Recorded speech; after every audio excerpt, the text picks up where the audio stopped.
والسلام على عباده الذين اصطفى أما بعد فأعوذ بالله من الشيطان الرجيم بسم الله الرحمن الرحيم نحن قسمنا بينهم معيشتهم في الحياة الدنيا ورفعنا بعضهم فوق بعض ليتخذ بعضهم بعضا سخريا ورحمة ربك خير مما يجمعون وقال النبي صلى الله عليه وسلم أعطوا الأجير أجره قبل أن يجف عرقه أو كما قال عليه الصلاة والسلام آمنت بالله صدق الله العظيم وصدق رسوله النبي الكريم ونحن على ذلك من الشاهدين والشاكرين والحمد لله رب العالمين۔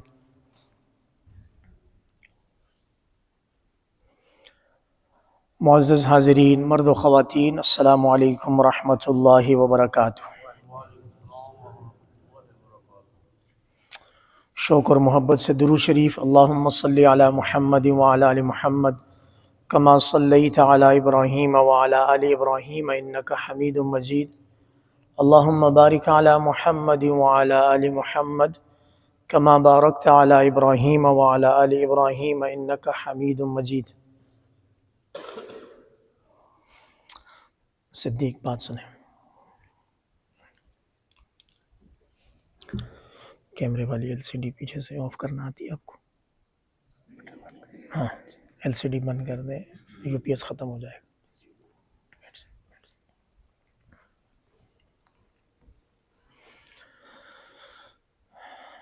اللہ کریم کا شکر ہے، فضل ہے کہ ایک دفعہ پھر نماز جمعہ کی حاضری کے لیے ہم لوگ جمع ہو گئے ہیں۔ یکم مئی کا عنوان، یکم مئی کا دن مزدور کی مزدوری اور اس کے حقوق سے متعلق ہے۔ قرآن مجید کا ارشاد ہے کہ دنیا میں جو طبقات ہم نے رکھے ہیں ایک دوسرے کا کام بنانے کے لیے، وہ ہم نے رکھے ہیں تاکہ نظام دنیا چلتا رہے۔ کسی کو اللہ رب العزت نے اسباب، مال، فراوانی عطا کی ہے تو کسی کو اللہ پاک نے جسمانی طاقت عطا کی ہے۔ مال کی فراوانی والا جسمانی طاقت اور فراوانی اور ایکسپرٹیز والے سے خدمات لے کر نظام دنیا چل رہا ہے، اور اللہ پاک فرماتے ہیں یہ طبقاتی تقسیم ہم نے کی۔ یہ تقسیم کس نے کی ہے؟ ہم نے کی، اور ہمیں پتہ ہے نظام دنیا کیسے چلے گا۔ بطور مثال، اگر دنیا میں ہر شخص مالدار ہوتا تو کون کسی دوسرے کا کام کرتا؟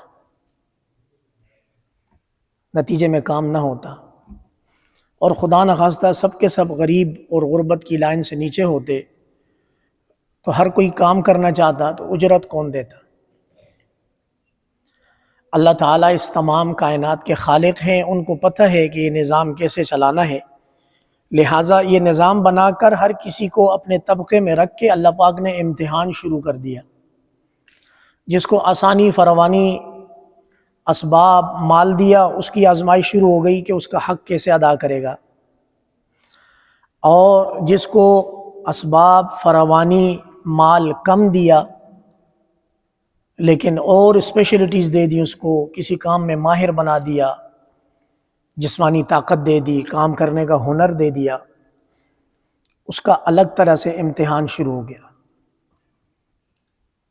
حاصل یہ نکلا کہ طبقاتی تقسیم ہونے کے باوجود بھی کوئی شخص امتحان سے باہر نہیں، بلکہ ہر شخص میں امتحان گاہ میں ہے، ایگزامینیشن ہال میں ہے۔ اور اگر حقیقت پسندانہ تجزیہ کروں تو پاکستان کی حد تک ہم لوگ ناکام ہیں۔ آپ لوگ میری بات سے ایگری کریں گے، لفظ مزدور، مزدوری، اس کے حقوق، جیسے ہی یہ نام لیے جاتے ہیں اس کے ساتھ ہمارے دل و دماغ میں مظلومیت کا ایک تصور آتا ہے۔ آتا ہے یا نہیں آتا؟ لائٹ نہیں ہے، آواز نہیں آ رہی ہے، مظلومیت کا تصور آتا ہے یا نہیں آتا کہ اگر کوئی شخص مزدور ہے، محنت کش ہے، تو لازمی بات ہے ہمارے معاشرے میں اس پر ظلم ہو رہا ہوگا۔ ایک اسلامی ملک کا اگر یہ حال ہے تو غیر اسلامی ملک سے کیا توقع کی جا سکتی ہے؟ تو یوم مزدور ہم اس صورت پہ منائیں شان کے ساتھ، آن بان شان کے ساتھ، کہ جب ہم اپنی زندگیوں میں مزدور کا خیال کریں۔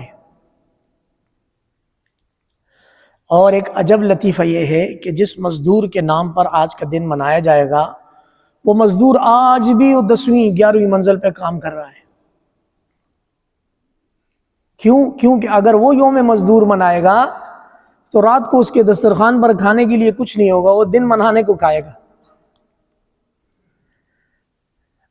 اور ہم لوگ جو سطحی طور پر اللہ پاک نے تھوڑا اوپر رکھ دیا، مزدور کے نام پر اے سی والے روم میں سکون سے آج کا دن سوشل میڈیا پر اسٹیٹس اور پوسٹیں فارورڈ کرنے میں گزاریں گے۔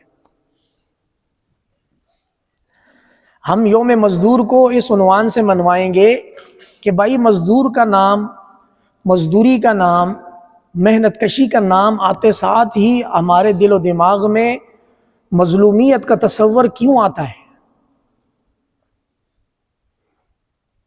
آخر کار کو ہم سبھی اس معاشرے کے فرد ہیں۔ ایسا نہیں کہ مسجد میں آنے والی مخلوق کوئی اور ہے اور اس معاشرے میں جینے والے لوگ کوئی اور ہے۔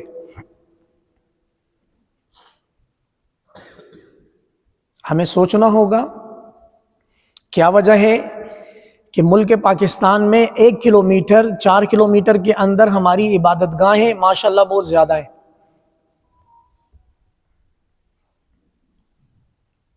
ایسا ہی ہے۔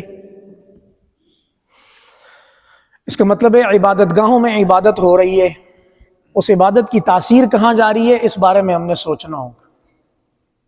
کیا ہماری عبادت ہمیں صرف مسجد کے اندر تک محدود رکھے ہوئے ہے، یا اس عبادت کی تاثیر ہماری عملی زندگی میں جا رہی ہے یا نہیں جا رہی؟ اس بارے میں ہم نے سوچنا ہوگا، اور سوچنے کے بعد جو دل فتویٰ دے گا، دل کے اندر سے جو ضمیر کی آواز آئے گی، اس پر ہمیں لبیک کہنا ہوگا۔ کمال ہے اسلامی جمہوریہ پاکستان ہے، اور اس میں مزدور کے حقوق کا ایسا استحصال ہے کہ جس کی کوئی مثال کہیں نہیں ملتی۔ یہ کوئی 5-10 سالوں کی بات نہیں ہے، یہ ایک عرصہ دراز سے یہ بات چلی آ رہی ہے۔ مزدوروں کی یونین ہے، مزدوروں کے حقوق کی یونین ہے، بہت ساری چیزیں اس وقت معاشرے میں وجود رکھتی ہیں، سب کچھ ہے، لیکن مزدور کا حقوق کا تصور کہاں ہے؟ وہ ریاست جو ماں کی طرح ہونی چاہیے، اس ریاست کا کردار کہاں ہے؟ کیا ہمارے ووٹ سے یا ہمارے اوپر مسلط ایسا طبقہ کر دیا جاتا ہے ہر دفعہ کہ جس میں خدا ترسی کم ہے، اور جس بیک گراؤنڈ کے ساتھ میرا تعلق ہے، الحمدللہ آج تک کوئی بھی ووٹ کے ذریعے سلیکٹ ہو کر کوئی مولوی صاحب نہ وزیر اعظم بنا ہے نہ صدر بنا ہے۔ لہٰذا ہمارا دامن تو اس استحصال سے صاف ہے۔ الحمدللہ آپ لوگوں کا بہت بہت شکریہ کہ نہ ہم نے آپ سے ووٹ مانگا، نہ آپ نے دیا، اور نہ ہم اقتدار پر آئے۔ لہٰذا ہماری سپورٹ سے یا ہماری خاموشی سے کون کون لوگ اقتدار کی کرسی پر گئے، انہوں نے مزدور کی مزدوری کا کتنا خیال کیا، یہ سوال آپ سے ریلیٹڈ ہے۔ اور یہ سسٹم آگے بھی ایسا ہی چلتا رہے گا جب تک کہ کوئی خدا ترس بندہ برسر اقتدار نہیں آئے گا۔ کل سے سوشل میڈیا پر وہ بھاری پتھر گھوم رہا ہے، یار ایک پتھر وزیر اعظم ہاؤس کی طرف جاتے ہوئے دیکھا گیا ہے۔ اللہ کریم، اللہ کریم، اللہ مزید سختیوں اور دشواریوں سے ہماری حفاظت فرما دے۔ ایک دم ان ساری صورتحال کو ایک دم سے عذاب کہنا مناسب نہیں ہے۔ اگرچہ ہماری انفرادی کمزوریاں ہیں، عبادات میں، معاملات میں، حقوق کی ادائیگی میں ہماری اجتماعی کمزوریاں ہیں، لیکن ایک دم سے ان چیزوں کو عذاب کہنے سے پہلے ان کے اسباب پر غور تو کرنا چاہیے کہ ہماری کتنی کوتاہیاں ہیں جس کا نتیجہ یہ کمزور پالیسی بنتی ہے کہ ہم اتنے مجبور ہو جاتے ہیں کہ ہمارے ریٹ کو IMF طے کرے گا.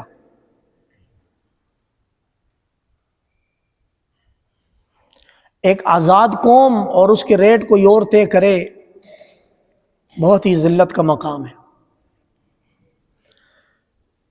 اور جہاں تک حقوق کی ادائیگی کی باری آتی ہے،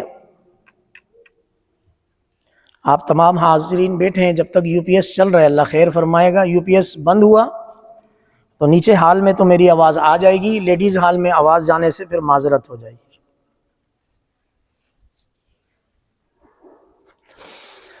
جناب ابو بکر صدیق رضی اللہ تعالیٰ عنہ جس لمحے خلیفہ بنے، کتابوں میں یہ تذکرہ ملتا ہے الحمدللہ رب العالمین، الحمدللہ رب العالمین، الحمدللہ رب العالمین.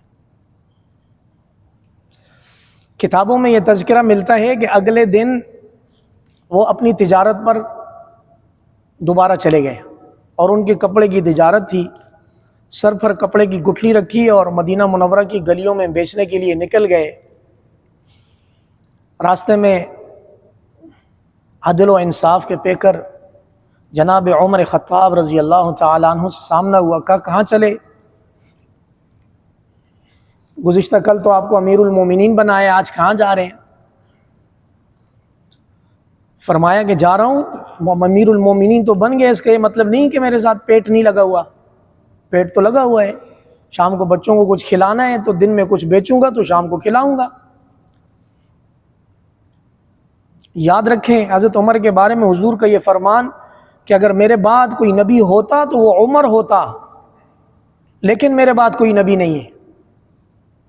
تو سیدنا عمر میں وہ خداداد صلاحیتیں حضور علیہ السلام نے دیکھ رکھی تھیں جس کی وجہ سے یہ ارشاد فرمایا.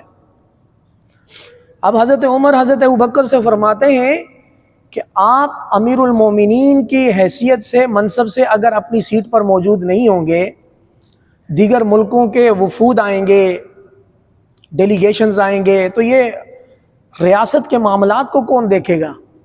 لہٰذا میں آپ کو اس طرح مزدوری کرنے کی اجازت نہیں دے سکتا. اور صرف یہ نہیں فرمایا بلکہ اسٹیپ لیا، سیدنا ابوبکر صدیق کو امیر المومنین کی سیٹ پر واپس بھیجا کہ آپ تشریف لے جائیں اور آپ ریاست کے معاملات کے بارے میں سوچ بچار کریں. ہماری ذمہ داری ہے کہ ہم دیکھ کر کوئی حل نکالتے. تمام صحابہ کو لے کر بیٹھے، بھائی یہ معاملہ پیش آ گیا، اگر امیر المومنین مزدوری کرے گا تو ریاست کے معاملات کیسے چلیں گے؟ یہاں یہ نقطہ ذہن میں رہے کہ اس وقت کابینہ اور ریاست کے ایکسٹرا ادرز کارکن نہیں ہوتے تھے، بڑی شارٹ آرمی ہوتی تھی، بہت شارٹ آرمی، ضروری بندہ، ملٹی ٹاسکنگ، ایک بندہ 10 کام کرتا. اور یہاں 10 کاموں کے لیے 100 کوآرڈینیٹر رکھے ہوئے ہیں. یہ فلاں کا سیکٹری اور کوآرڈینیٹر ہے، یہ فلاں کا ہے، یہ فلاں کا ہے. چنانچہ صحابہ کرام بیٹھے، سر جوڑے اور ایک فیصلہ کیا کہ ہم آپ کی اجرت طے کریں گے جو بیت المال سے ادا ہوگی. دیانت کے پیکر تھے، ان لوگوں کا صرف ہم نام ہی لے سکتے ہیں، ان لوگوں کی سیرت پر آنا آسان کام نہیں ہے. جناب ابوبکر صدیق نے فرمایا اگر میری مزدوری بیت المال سے آئے گی تو وہ مزدوری اتنی ہوگی جو معاشرے میں ایک کم اجرت والے کی مزدوری ہوتی ہے، تاکہ اس کی تکلیف کا مجھے احساس ہو سکے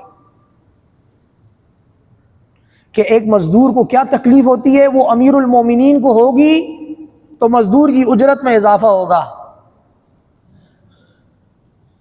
اگر وہ سیم تکلیف امیر المومنین کو نہیں ہوگی تو پھر اسلامی جمہوریہ پاکستان کی طرح مزدور کا استحصال ہوگا، اس کے حقوق کا صفایا کیا جائے گا، اس کے نام پر یونین بہت کچھ بٹورے گی لیکن مزدور کو کچھ نہیں ملے گا.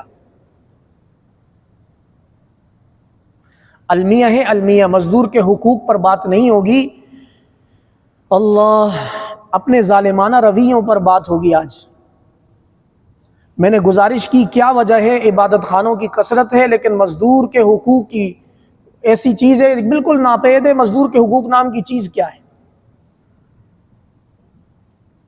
معلوم ہوا کہ جہاں سے ہماری تربیت شروع ہوتی ہے، جن اداروں سے ہم پڑھتے ہیں اور جس فیلڈ میں ہم جا کر ڈیلیور کرتے ہیں، ان سب میں ہمارے اسلام کا اور مولوی طبقے کا کوئی قصور نہیں ہے۔ بعض اوقات تعجب ہو جاتا ہے ایسے شخص پر کہ مزدور کی مزدوری، یہ وہ موضوع چلتے چلتے چلتے آخر میں آتے ہیں بھائی مولوی طبقے نے اس ملک کا بیڑا غرق کر دیا۔ سبحان اللہ، ماہانہ کتنے مولویوں کا راشن آپ ڈالتے ہیں؟ مولوی طبقے نے اس ملک میں وہ نظام تعلیم رائج کیا ہے کہ آپ کے ملک کے 6 ملین یا اس سے زائد بچے صبح شام فری کھانا، فری ہاسٹل، فری تعلیم، فری ہیلتھ کی سروس سے وہ بہرہ مند ہو رہے ہیں۔ طول و عرض میں مدارس میں یہ کام ہو رہا ہے،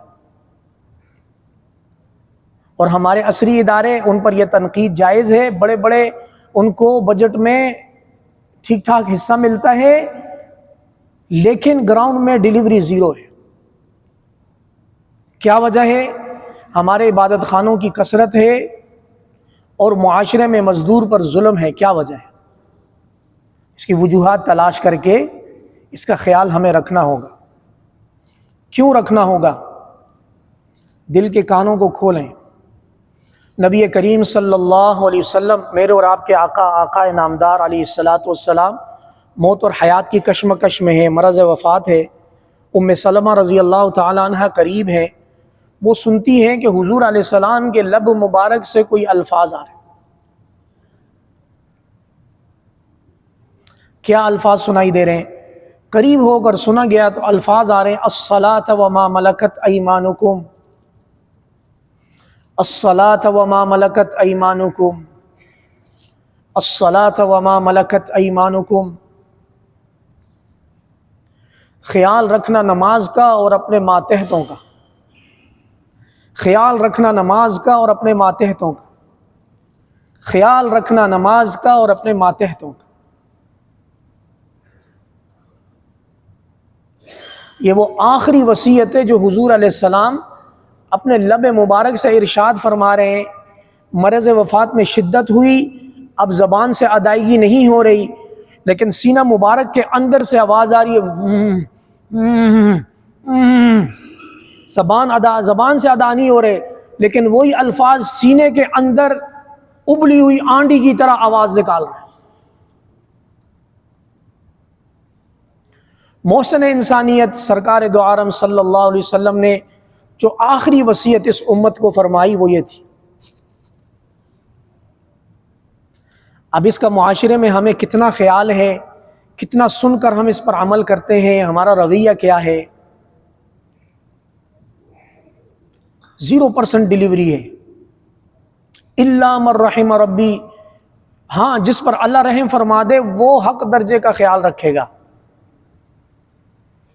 اور یہاں ایک بات سماعت فرما لیں، ہماری جنت، ہماری رب تعالیٰ کا حصول، جس چین میں آپ کام کر رہے ہیں، ورک چین میں، بزنس میں، امپلائمنٹ میں، فیکٹری میں، جہاں کہیں آپ کام کر رہے ہیں،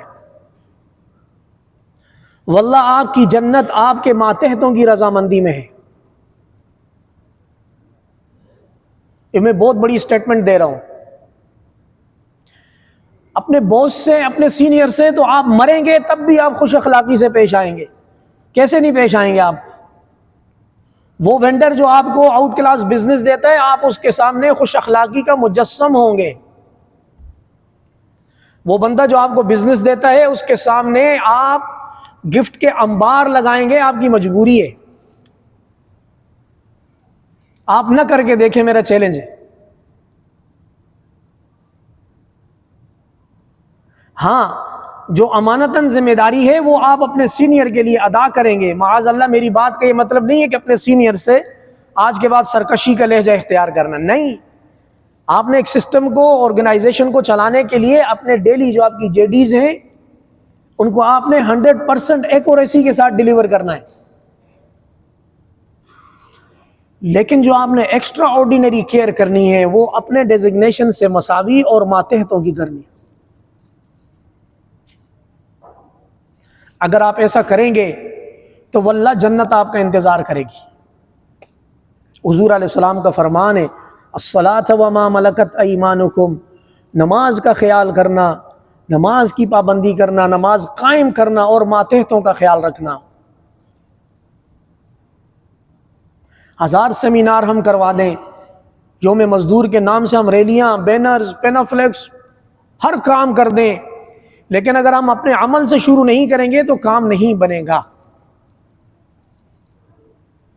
حضور علیہ السلام غالباً غزوہ بدر کا موقع ہے،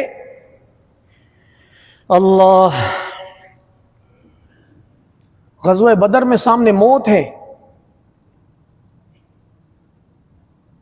حضور علیہ السلام مجاہدین میں، مومنوں میں اعلان کرواتے ہیں کہ کسی کا حق اگر میرے پر باقی ہے تو لے لے۔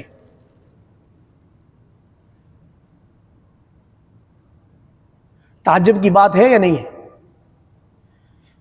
تو صحابہ کرام تو حضور علیہ السلام پر جان نثار کرنے والے، وہ کیسے حضور سے حق لیں گے؟ ایک صحابی نے ہاتھ کھڑا کر دیا، حضور ایک دفعہ آپ صف بندی کر رہے تھے تو آپ نے میرے یہ جو پیٹ والا حصہ ہے اس میں ایک دفعہ نیزہ مارا تھا آپ نے صف سیدھی کرنے کے لیے، تو مجھے آپ سے بدلہ لینا ہے۔ کیا کوئی سینئر تصور کر سکتا ہے، کوئی سی ای او، کوئی چیئرمین، کوئی G M, S G M, director of the department کوئی اپنے آپ کو ماتحتوں کے لیے پیش کر سکتا ہے؟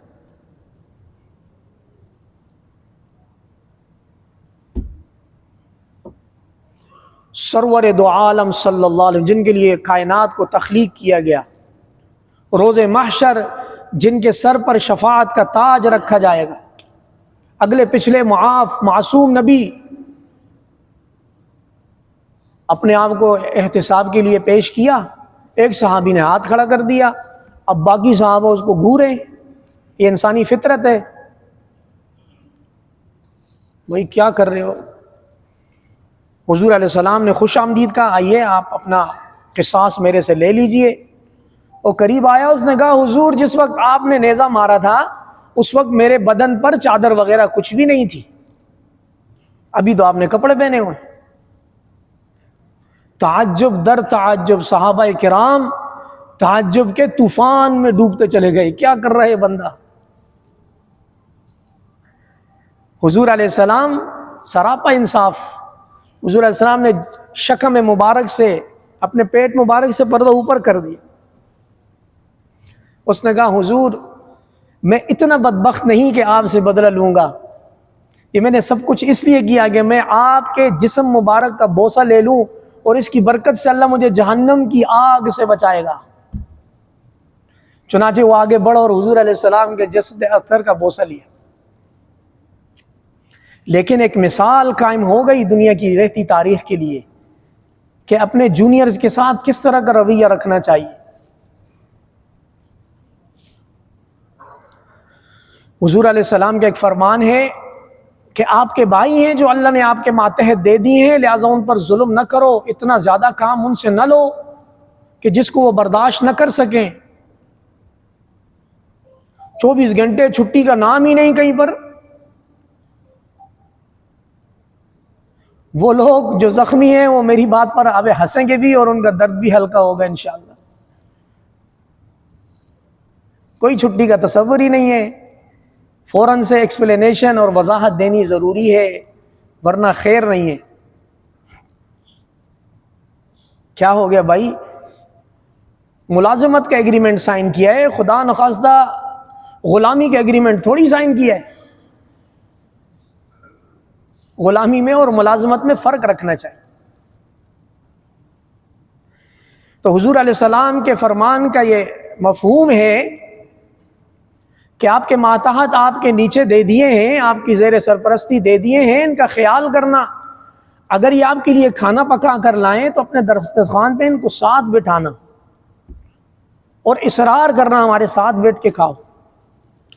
اور اگر سچویشن ایسی ہے کہ اس کو ساتھ نہیں بٹھا سکتے تو اس گرم گرم کھانے میں سے اس کو لقمہ دو لقمہ لازمی دینا۔ یہ ان جذبات کی قدردانی ہے جو حضور علیہ السلام نے اس انسانیت کو تحفہ دی۔ آپ کا شیف، آپ کا کوک آپ کے کچن میں گرمی میں کھانا پکائے، چاہے وہ میل ہو یا فیمیل، اور آپ فیملی کے ساتھ ڈائننگ ٹیبل پر انجوائے کریں اور اس کا خیال نہ کریں۔ تنخواہ کی بات نہیں ہو رہی، جذبات کے احساس کی بات ہو رہی۔ اگر آپ کسی اپنے ماتحت کے ساتھ یہ رویہ اختیار کریں گے، واللہ وہ آپ کے ذکر خیر کا ڈنکا پورے جہاں میں بجائے گا۔ یار جن سیٹھوں کے ساتھ، جن مالک مکانوں کے ساتھ میرا اٹھنا بیٹھنا ہے، وہ تو فرشتہ صفت لوگ ہیں، اپنے کھانے میں سے مجھے کھانا دیتے ہیں، جو وہ خود کھاتے ہیں وہی ہمیں کھلاتے ہیں، جو وہ خود پہنتے ہیں اسی میں سے ہمیں پہننے کو دیتے ہیں۔ یہ ہے مزدوری کے حقوق کا خیال کرنا۔ حضور علیہ السلام کا فرمان ہے، قیامت کی صبح تک جتنے بھی ویلفیئر آرگنائزیشن ہیں، یہ سب کے سب حضور علیہ السلام کے فرامین کے نیچے دبے ہوئے ہیں۔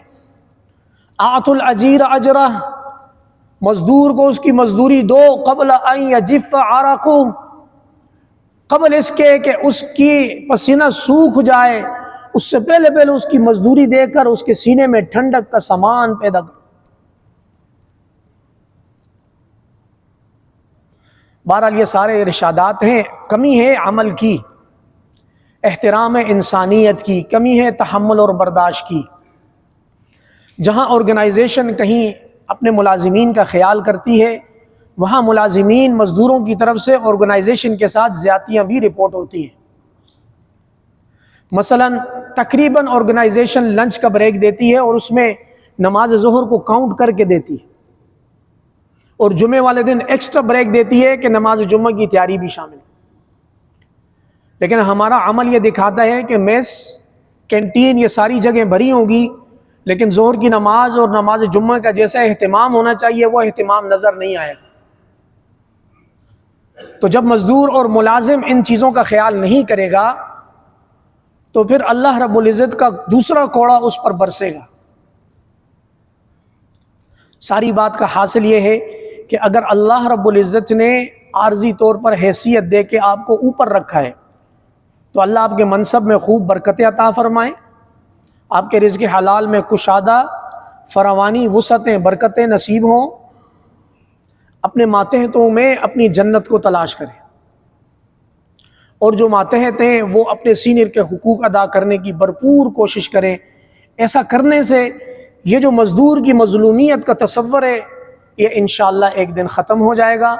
وآخر دعوانا ان الحمد للہ رب العالمین۔ سنت ادا کیجیے۔